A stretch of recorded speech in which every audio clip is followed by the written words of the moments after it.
Okay, in this video, we're going to be talking about the GOP Member Exodus. This is basically the members of the party that they get to actually donate to different causes that they're trying to put forward to, as well as obviously people that they can count on voting in both primaries and the elections.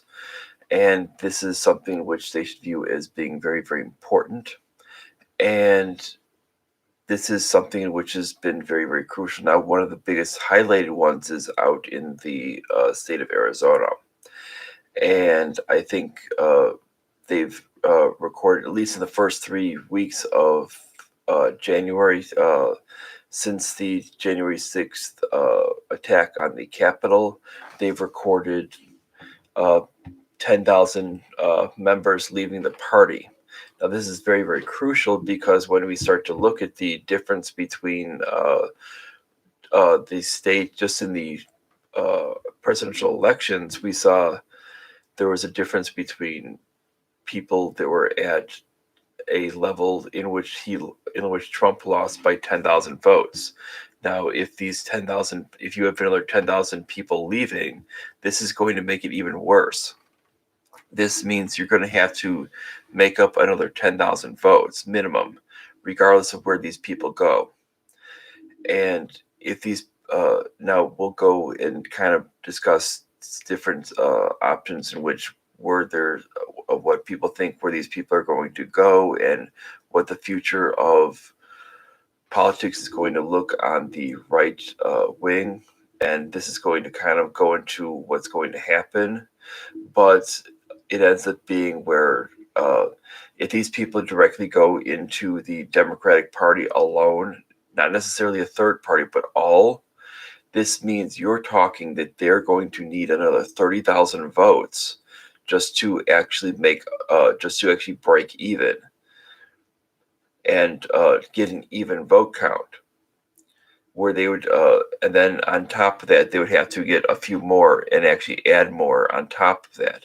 Now, with the trajectory that even a lot of GOP analysts have actually stated for the state looks like the younger voters are going to be more Hispanic and more leaning blue, because obviously the way that the MAGA movement is doing it, they're just basically blaming immigrants for their own personal problems.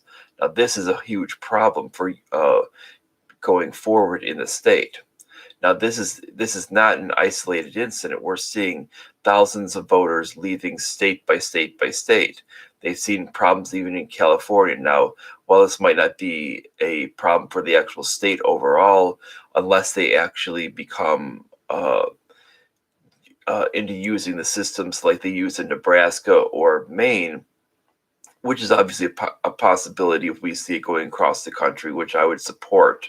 I actually support them going 1 point per district and 2 points at large. This would basically be like, let's say in the state of Wisconsin where I'm in, this would be basically where there would be 2 points at large and then 8 points for the for each individual district. That would be possible to be won. So it means if you had a even split in down the line in the state, it would be basically like a 6-4 win for whoever won the state, most likely, if it would be split down the middle. And this is something that's very, very crucial into understanding.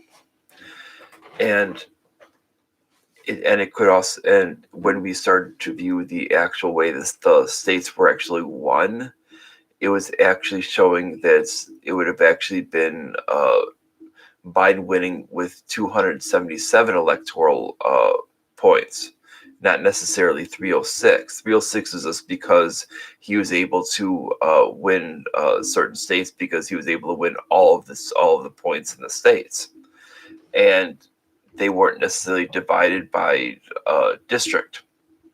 When you start to divide by district, it ends up becoming a little closer. And this approach would obviously have implications on third parties, where third parties could actually just focus on a district and then start peeling away.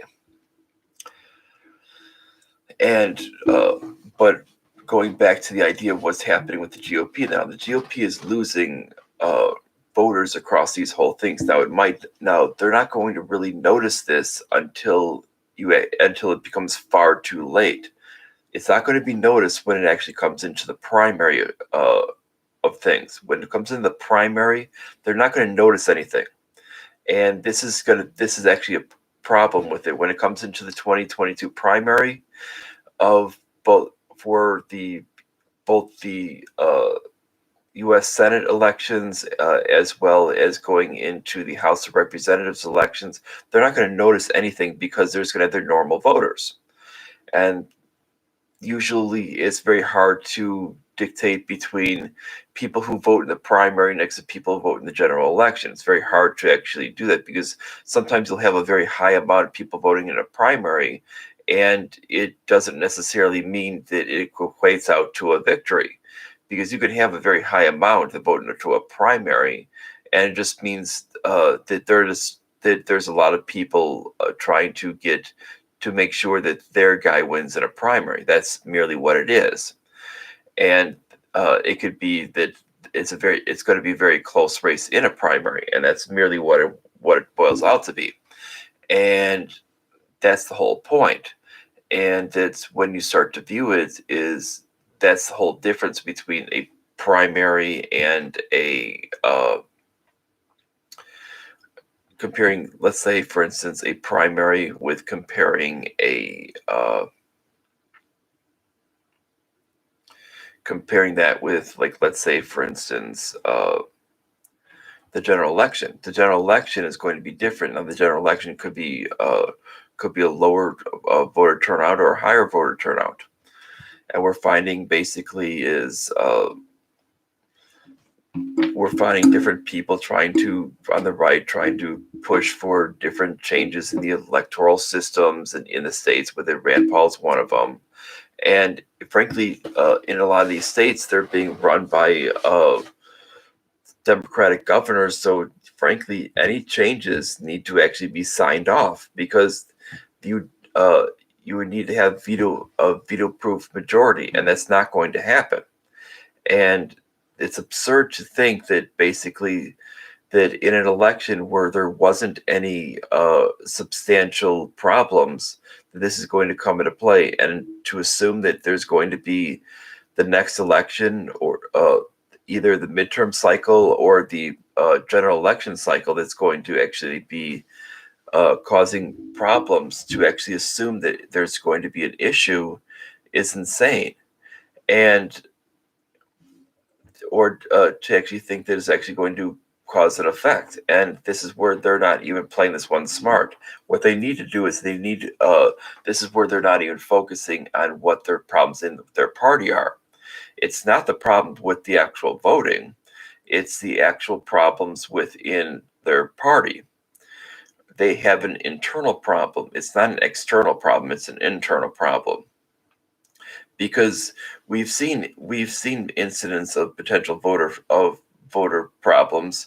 We saw the California GOP try to erect fake voter boxes, and which they were notified that if they did not remove them immediately, they were going to face the head of the California GOP was going to face a felony charge immediately.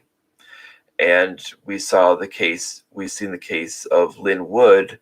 Basically, potentially, they're looking into potentially his committing of voter fraud, because he has his residence in South Carolina, which he changed it from Georgia, yet he stated he voted in Georgia, which you're not allowed to vote if you do not have your permanent residence in that state. And that would mean it's an illegal, it would be he illegally voted there. And that's a violation of election law, and that's a fraudulent vote. And it would lead to potentially where he could have actually voted twice in the election.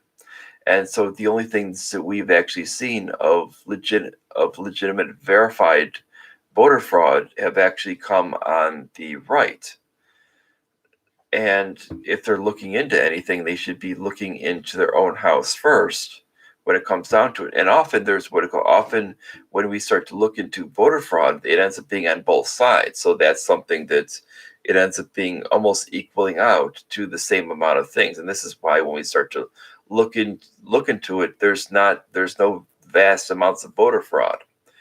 And when it comes down to it, is most often these things are thrown out and it ends up being a neutral effect, because both people on the right, both people on the left end up doing the same thing. When it comes to harvesting of ballots is both being done by both the Republican and Democratic parties.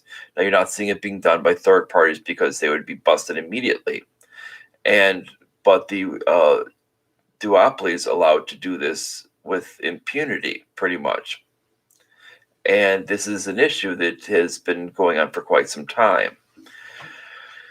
And so, but what the GOP needs to worry about is the exodus of members. Now, it's not just like a normal exodus of members that happen after a losing of an election. And they're trying to state that they've been trying to ignore us. I don't know if they're trying to basically ignore it and have the media ignore it for reasons of not trying to get it to stop it from getting worse. But frankly, you're not going to change people's minds from leaving if they're going to leave anyway. This is not something in which people are going to say, well, hey, the media is not talking about it, so I might as well not do it. This is not going to happen, because frankly, if people are going to leave, they're going to leave anyway. And you're getting not small amounts of people leaving, you're getting like thousands of people leaving. And those thousands of people can actually change that. Those can, in certain areas with it of purple states, or even light red states, can actually change. They can change a district. They can change an overall state from being, like, we're talking pink all the way to blue. It can take it from a purple all the way over to not only a blue, but even a heavy blue. And it depends on the future voters as well. The future voters are leaning, and especially in this idea of this digital economy, where people are more apt to be able to work from home than being able to have to work into an actual physical location. This is going to change how companies work. You might have urban areas start to have their businesses relocate. You might have them relocating into suburbs, or relocate into other states that are closer, that are much lower cost, near much lower cost housing, that make it so that their people can actually have a higher amount of disposable income. And these could be in areas that were formerly even hard red areas with it. And this could actually severely change the actual makeup. And what was formerly red can actually turn blue. And this is how certain areas change. And they can change very, very fast. And just because of a change in what ends up happening, I mean, you're talking, it doesn't take much, because because the way the function of how the economy works is that when people, and this is merely what ends up happening when people vote with their feet. What ends up happening is a technological advancement is causing people to theoretically vote with their feet.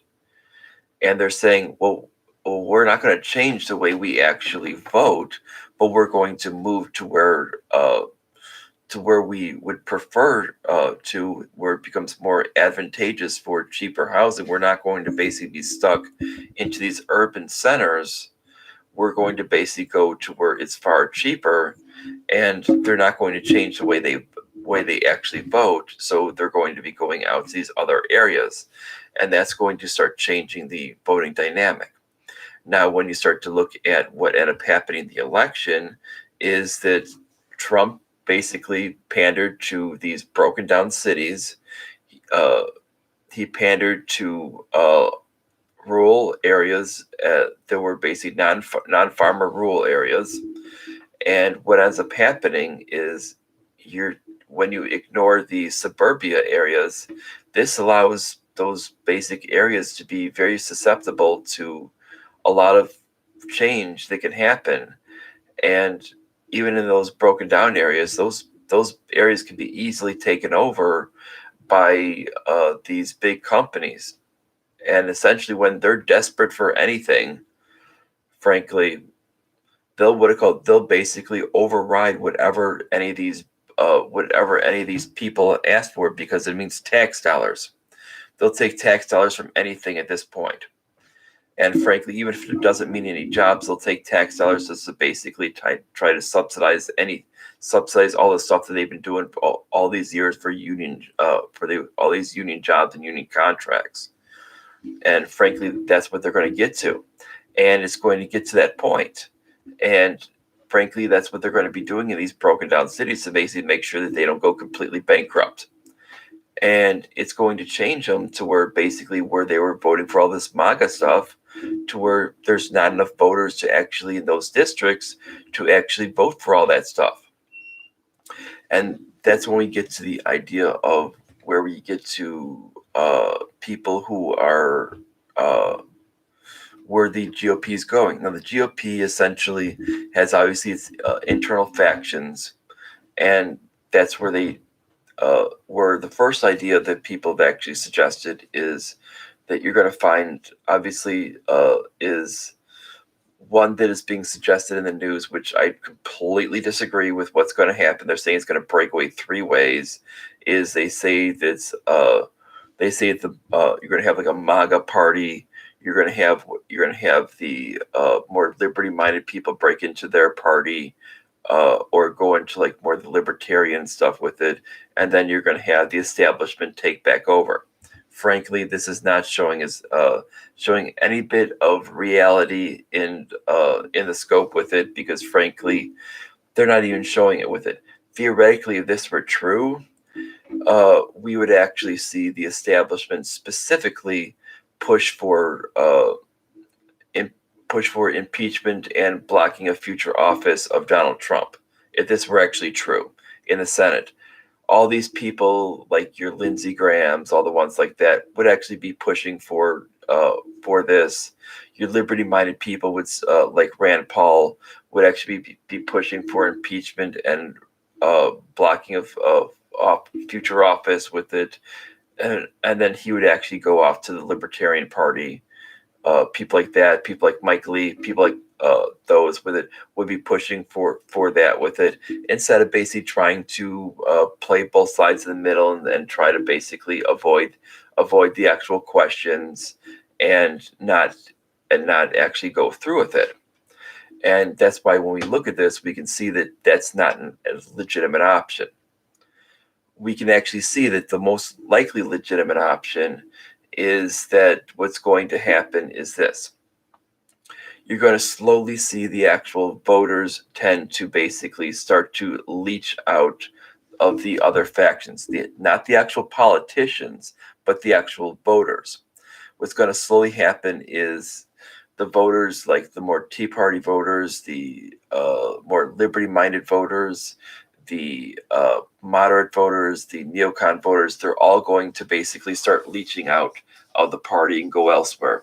The moderate and the neocon voters most likely are going to go to the Democratic Party, because you're going to have people that are going to more support that.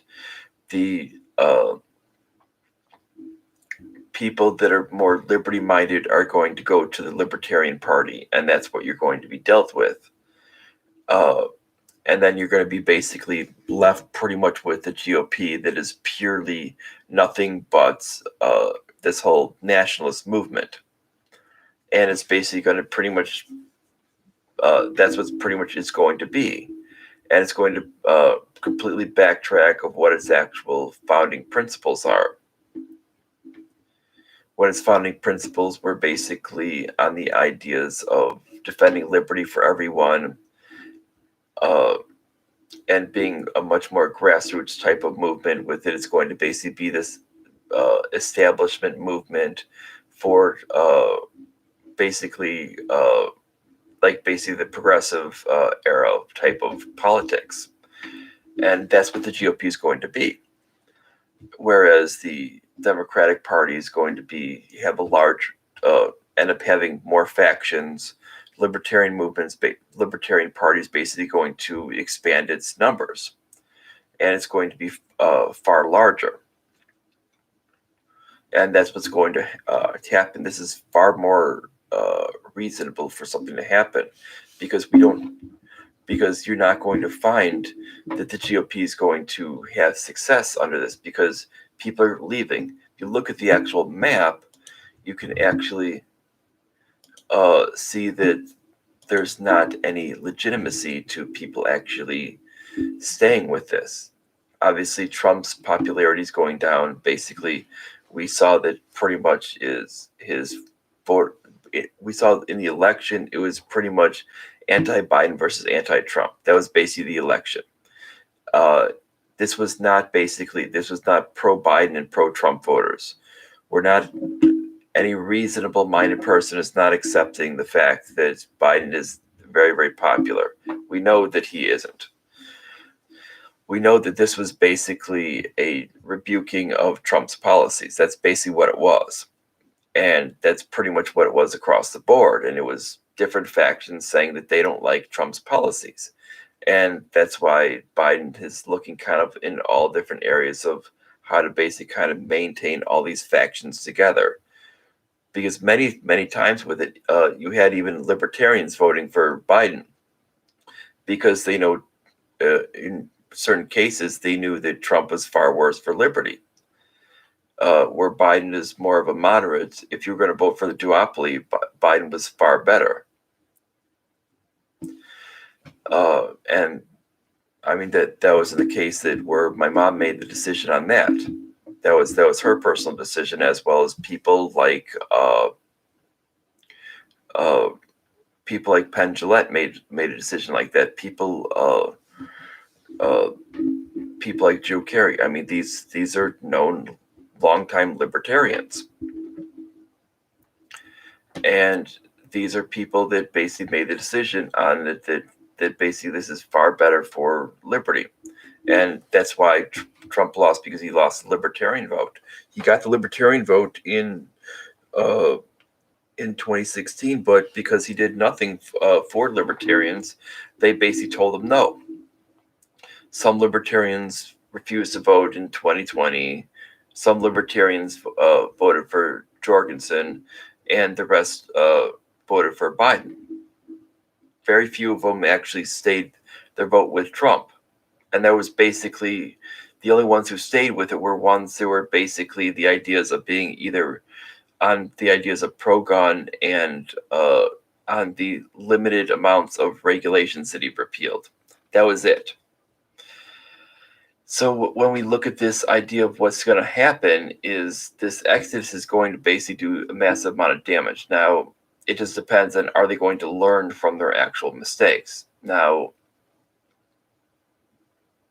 if this ends up happening, if they learn from them, it's going to they could maybe get helped out by 2024 with it, but who knows if it's already done enough damage. Now, the best way I would tend to use the analogy of is this is minimum the MAGA movement has done minimum the damage that the Carter administration did to the Democratic Party.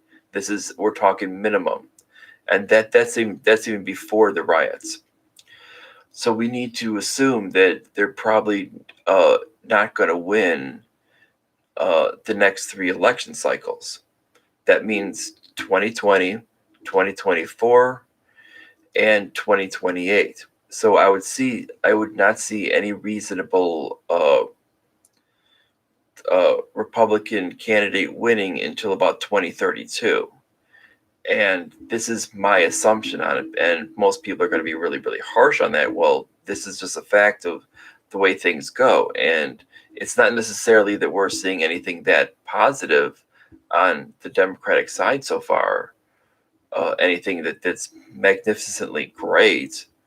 It's just the fact is that Trump lowered the bar so low that it makes everything look so great in comparison. That's basically what happened with Reagan. It wasn't that Reagan came out of the gate so great. It was that the fact is that Carter lowered the bar so low that it didn't take much to look like this amazing leader. And that was the whole point, is that Trump has lowered the bar with it, and Trump didn't even get to the point of actually having this issue of the problem with the stock market plummeting, with the bubble popping. He didn't even get to the bubble popping. The bubble's probably going to pop under Biden, and Biden can basically pretty much blame all the thing and the added debt on the Republicans adding all that debt under that, and the fact that we can't even sell any bonds anymore. And pretty much that's what's going to happen. It's not going to benefit Republicans.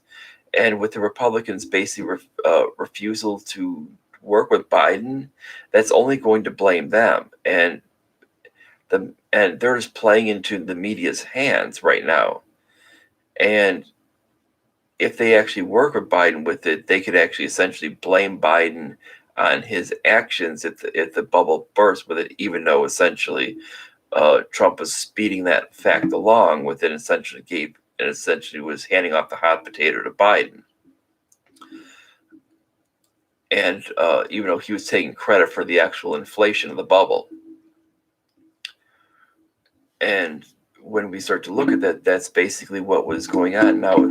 But they're not going to have the numbers when it comes down to it, because they're going to essentially flood out all the positive members that they need to do it with it. I'm not saying that neocons and moderates are that great, but they're far better than these MAGA people. These MAGA people don't even want to have an actual platform that sells. We know it doesn't sell. We know going against immigration, we know going against free trade is a bad idea. Free trade makes people wealthy. And when it comes down to immigration, we know that in the country that basically it's 3 times the amount of entrepreneurs, basically three times as many entrepreneurs are immigrants than are actual citizens. And basically, economists, even back in 2017, were calling Americans lazy. And I hate to use that term with it and agree with them, but frankly, they are. They're not as hard workers, and they don't work as hard, and they don't create businesses. This is causing a massive drain in the economy. So if you block immigration, you're making the economy worse. And we saw this with Trump with it. We saw job creation in the last quarter of the year that was actually horrible. It was basically nothing. The actual private sector job creation was zero. It was 6,000 jobs a month. That's when you start to look, and that's basically even including stuff like Amazon. When you're basically including groups like Amazon that need to add more people to start delivering products, that means you're potentially including people that are actually getting fired from their jobs. And that means when Amazon was basically virtually adding, if you know Amazon was adding virtually about 10,000 people a month, that means you were basically losing about 4,000 people a month in these times. And that's not good. That means essentially that's only including Amazon. You know, other companies other major corporations were adding people. And when you start to look at this means we are in the negative on these things. When it gets like small businesses were just firing people. That's all they were doing. We were actually in the negative when it comes down to small business hiring. And this is what was happening under Trump, because Trump was basically saying, no, we don't need immigrants. Immigrants actually create business. And this is what was happening under him. And when you basically look at citizens just don't create business, and that's going to lead to the collapse of the country. I mean, you could almost make the grounds for treason for that point, because he was giving money to actual organizations that were basically foreign organizations on those PPP loans. and giving organizations that were essentially counterproductive to it, including anti-vax organizations. So that was completely counterproductive to everything. And that's almost to the point of like treason what he was doing. And if you think that this movement is going to be anything that's going to help anything, it's stupid. Now I'm basically going to cut it right here because I think I've gone over the points, and that's about it. And bye, everyone.